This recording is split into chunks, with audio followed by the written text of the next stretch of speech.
Third party insurance. તો દોસ્તો, અત્યારના ટાઈમમાં દરેક વ્યક્તિ પાસે ટુ વ્હીલર અથવા કાર હોય છે.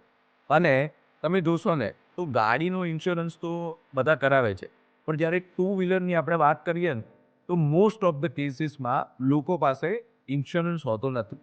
હવે તમે બીજા બધા ઇન્સ્યોરન્સ કરાવો ના કરાવો, પણ થર્ડ પાર્ટી ઇન્સ્યોરન્સ એ કમ્પલસરી છે. જો આપણે થર્ડ પાર્ટી ઇન્સ્યોરન્સ ના લઈએ તો કેટલું મોટું ડેન્જર અથવા ફિનાન્શિયલ ક્રાઇસિસ આપણા ઉપર આવી શકે છે ને, એના ઉપર આપણે ડિસ્કસ કરીએ.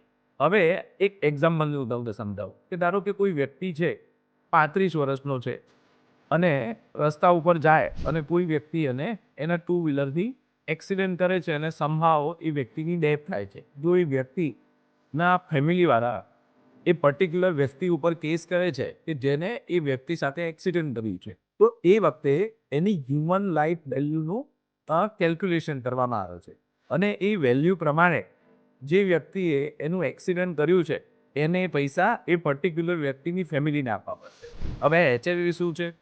બહુ સિમ્પલ ટર્મમાં સમજાવું તો 35 વર્ષનો વ્યક્તિ છે, 25 યર્સમાં એટલે કે 60 વર્ષનો થાય ત્યાં સુધી જે કમાવાનો હતો એના પૈસા છે ને તમારે આપવા પડશે.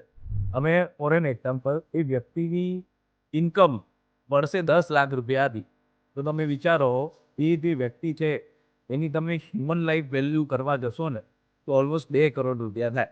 તો જો થર્ડ પાર્ટી ઇન્સ્યોરન્સ ના હોય તો એનો જે લોસ થશે એ પર્ટિક્યુલર એક્સિડન્ટ કરવાવાળાને પે કરવામાં આવશે. સો ફ્રેન્ડ્સ, બહુ નોમિનલ રેટમાં થર્ડ પાર્ટી ઇન્સ્યોરન્સ આવે છે. સો રિક્વેસ્ટ છે મારા ટુ વ્હીલર યુઝ કરવાવાળા પ્રયત્ન કે જો થર્ડ પાર્ટી ઇન્સ્યોરન્સ ના હોય તો કદાચ તમે પોતાનો ટર્મ ઇન્સ્યોરન્સ અથવા બીજી કોઈ પોલિસી ના લો, પણ થર્ડ પાર્ટી ઇન્સ્યોરન્સ પહેલાં લો. Thank you.